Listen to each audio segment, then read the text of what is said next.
el numeral 6 de su primera encíclica, Redemptor Hominis, Juan Pablo II afirmó lo siguiente: ¿No sucede quizá, a veces, que la creencia firme de los que profesan religiones no cristianas, que en sí misma también procede del Espíritu de verdad, que opera más allá de los confines visibles del cuerpo místico, haga quedar confundidos a los cristianos, muchas veces tan dispuestos a dudar en las verdades reveladas por Dios? Fin de cita. Esto es una asombrosa herejía y una blasfemia. Juan Pablo II enseñó que la firme creencia de los que profesan religiones no cristianas procede del Espíritu Santo. Y por si acaso alguien tiene problema con la traducción, citemos la propia traducción del Vaticano de este pasaje.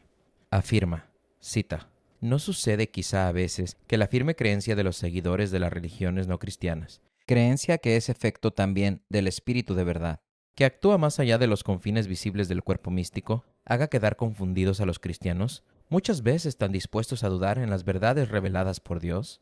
Fin de cita. Como cualquiera puede ver, la herejía es evidente.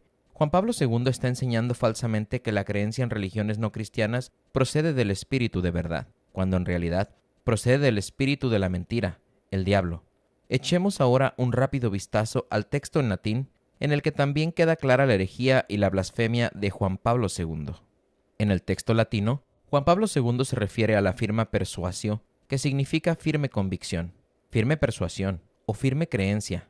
También utiliza profitentium, un participio presente genitivo que significa los que profesan. Así que se refiere a la firme creencia o convicción de los que profesan. El objeto del profitentium en este pasaje son las non cristianas religiones, es decir, las religiones no cristianas. Así se refiere a la firme creencia de los que profesan religiones no cristianas. Después, él utiliza el pronombre relativo que significa que. Que concuerda en el contexto con firma persuasio, al igual que el pronombre intensivo ipsa, que significa en sí misma. Entonces, quod et ipsa procedit significa que sí misma también procede. Así que la firme creencia de los que profesan religiones no cristianas, ¿de quién procede? Según Juan Pablo II, según él procede a spiritu veritatis, es decir, del espíritu de verdad. Eso es una herejía total y en realidad una blasfemia contra el Espíritu Santo. El Espíritu de verdad no puede ser el autor del error, y él no lleva a la gente a creer en una religión falsa, en doctrinas falsas o a un Dios falso. Todas las religiones no cristianas son falsas, y sus entre comillas dioses son demonios, según el Salmo 95:5 y 1 Corintios 10:20.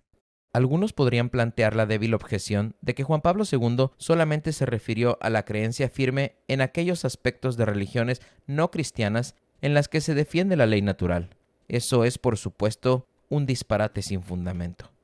Juan Pablo II no dice eso. Él se refiere a la firme creencia de los que profesan religiones no cristianas. Una firme creencia en una religión no cristiana incluye, por supuesto, la creencia que la persona tiene sobre la falsa deidad o falsas deidades y las doctrinas centrales de esa religión no cristiana. De hecho, el firme compromiso que alguien tiene con una religión no cristiana fluye de la creencia de esa persona en las afirmaciones más importantes de esa religión, como el, entre comillas, Dios al que adora. La, entre comillas, creencia de esa persona en esa religión está inseparablemente conectada a las falsas doctrinas y a la idolatría de esa falsa religión. El blasfemo Juan Pablo II enseña que el Espíritu Santo inspira la creencia en falsos dioses y falsas doctrinas. En este contexto, Juan Pablo II también utiliza operante, un participio presente ablativo en forma masculina singular, que significa operar u obrando. Operante concuerda en contexto con espíritu, un sustantivo masculino singular en caso ablativo.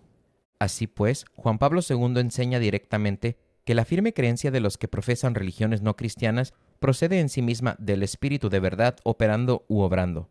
Eso es una herejía clara e indefendible. Es una prueba más de que Juan Pablo II era un antipapa no católico manifiestamente herético. No deberíamos necesitar citar la enseñanza católica para refutar su herejía. La falsedad de la afirmación de Juan Pablo II debería ser evidente. Sin embargo, considere que en el Segundo Concilio de Orange del año 529, cuando hablaba sobre la gracia, se enseñó que los hombres necesitan la iluminación y la inspiración del Espíritu Santo para aceptar la verdad relativa a la salvación eterna, y por lo tanto, para tener una firme creencia en la fe verdadera. Así pues, la firme creencia en la fe verdadera procede de una inspiración del Espíritu Santo.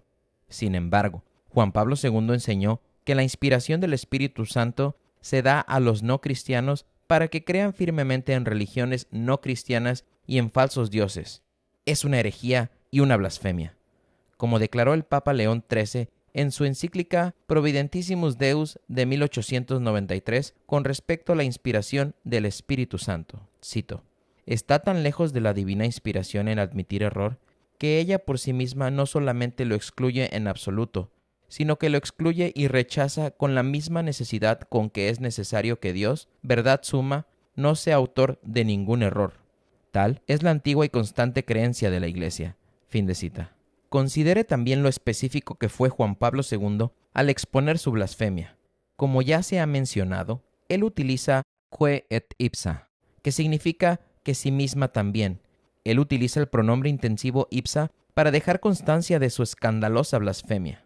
Del mismo modo, él no se refiere simplemente a algún tipo de sentimiento positivo sobre una religión no cristiana como procedente del espíritu de verdad, lo que sería una afirmación horrible en sí misma, sino que se refiere muy específicamente a la firme creencia de los que profesan religiones no cristianas.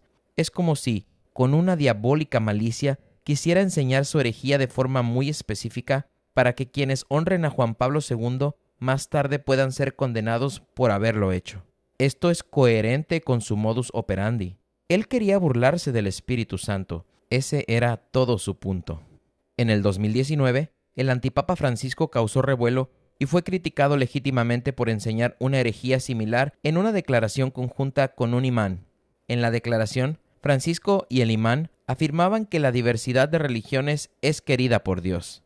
La declaración de Francisco era obviamente una herejía y equivalía a la apostasía. No se limitaba a enseñar que Dios tolera la diversidad de religión, sino que es la voluntad divina positiva la diversidad de religión, ya que en la misma frase Francisco se refirió a cómo es la voluntad divina que exista la diferencia de sexo. Pues bien, Como acabamos de ver, el antipapa Juan Pablo II ya había enseñado oficialmente el mismo tipo de herejía en su primera encíclica. Sin embargo, innumerables falsos tradicionalistas engañados piensan que Francisco es horrible, y en eso tienen razón, pero creen que Juan Pablo II era un, entre comillas, santo. Este es un aspecto clave del engaño del fin de los tiempos y del honor otorgado a la imagen de la bestia.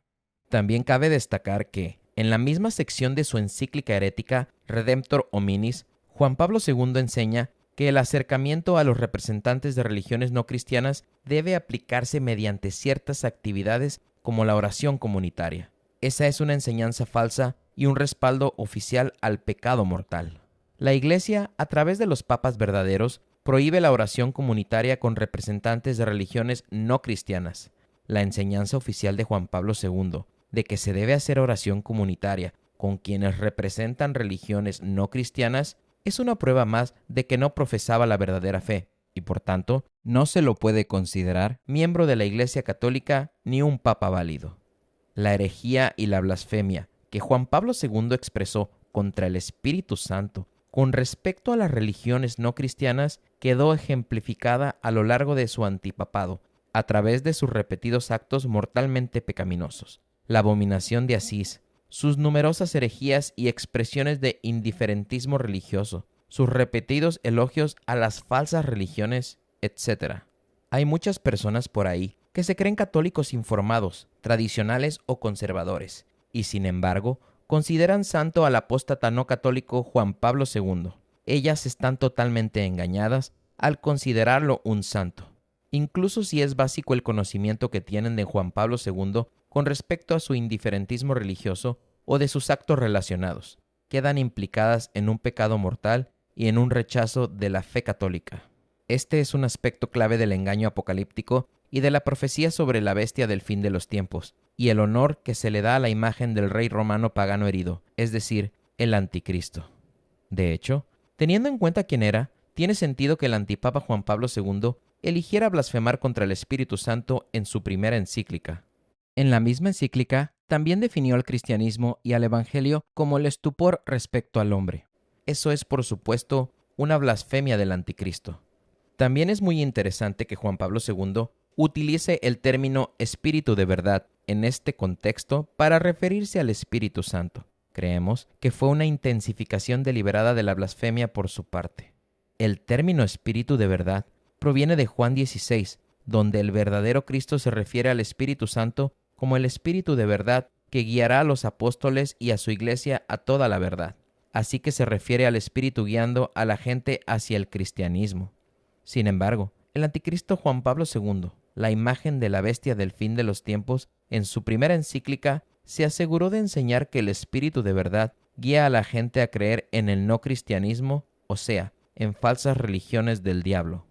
Esta es también la razón por la que Juan Pablo II, en su primera homilía, declaró que la afirmación de Mateo 16:16, donde San Pedro dice de Jesús, «Tú eres el Cristo, el Hijo de Dios vivo», se aplica a la verdad sobre el hombre. Eso es herejía y blasfemia del anticristo. Algunos de los falsos tradicionalistas engañados o falsos conservadores que consideran al antipapa Juan Pablo II como un santo incluyen a Michael Boris y Church Militant. Pope St. John Paul II. Pope St. John Paul II. Los supuestos sacerdotes de la Fraternidad de San Pedro, la gente de EWTN. It's Jason Everett, author of St. John Paul the Great. We just marked St. John Paul II's 41st anniversary of being elected Pope. Pope Francis visited the tomb of St. John Paul II today on his feast day. Another great gift idea for you is the St. John Paul II Single Decade Rosary. And this rosary is made with large 10-millimeter wood beads, a silver-plated papal crucifix, and a centerpiece that features a profile image of our beloved St. John Paul II in prayer. Look at this beautiful smile. Pope St. John Paul II with his welcoming, radiant smile. If this doesn't bring a good memory back to you, what will? Los de, entre comillas, Catholic Answers. Pope St. John Paul the Great had that beautiful metaphor. El falso sacerdote Novus Ordo Mark Goring. Two of the great saints of our times are St. Padre Pio and St. John Paul II. Michael Matt. St. John Paul. St. John Paul. I'm not questioning his personal holiness. Taylor Marshall. St. John Paul II named Our Lady of Guadalupe the star of the new evangelization. Los de St. Benedict Center, la página web LifeSite News y muchos otros. Brothers, sisters, friends of life. Pope St. John Paul II's first words. St. John Paul II. Of course, St. John Paul II. It's a term given to these teachings of St. John Paul the Great. These were concerns that were raised by St. John Paul II. A pesar de afirmar algunas cosas ciertas, todas esas personas son tristemente falsos maestros que van rumbo al infierno. Están en tinieblas, están implicados en pecado mortal y en el rechazo del primer mandamiento por venerar a un hereje y apóstata notoriamente malvado que abrazó la idolatría, blasfemó contra el Espíritu Santo, enseñó el indiferentismo religioso y el falso ecumenismo, enseñó la salvación universal, enseñó que el hombre es Dios y mucho más. Todo eso está documentado en nuestro material. Si escucha a alguien que piensa que Juan Pablo II era un santo o era bueno, tenga claro que ese alguien está en tinieblas. Pero dado que Francisco ha, entre comillas, canonizado solemnemente a Juan Pablo II, la única forma de rechazar coherentemente a Juan Pablo II por el hombre malvado que fue, un deber de todos, es rechazando también a Francisco como un antipapa no católico, lo que él es en definitiva. Así de importante es abrazar la postura sedevacantista, la verdadera posición católica en este tiempo de la gran apostasía. Esta es también la razón por la que el material que produjimos hace unos 15 o 20 años, basado en una amplia investigación, que expone en detalle las herejías de Juan Pablo II, Benedicto XVI y los demás antipapas del Vaticano II, es tan crucial. Las personas que no están familiarizadas con estos hechos y presentaciones en muchos casos simplemente ignoran lo que necesitan saber para tener una comprensión fundamental y adecuada de la situación actual. ¿Cuál situación? La que indica que Roma ha perdido la fe y se ha convertido en la sede del anticristo de acuerdo con la profecía, y que la secta del Vaticano II no es la Iglesia católica, sino la profetizada falsa iglesia del fin de los tiempos, la ramera de Babilonia. La bestia pagana romana ha regresado y ha tomado posesión de las estructuras físicas de la Iglesia Católica, cumpliéndose directamente la profecía apocalíptica sobre el regreso de la bestia que era. También es otra razón de por qué tantos falsos conservadores y falsos tradicionalistas están escandalizados y en estado de asombro y maravilla por lo que está sucediendo en Roma. Eso está profetizado en el Apocalipsis. Heck, what is going on?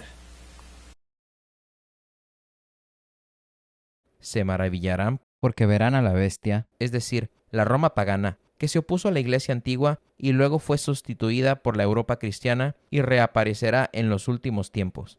La Iglesia católica, la única y verdadera Iglesia de Cristo que es necesaria para la salvación, todavía existe. Ella existe en un remanente de católicos verdaderos y tradicionales.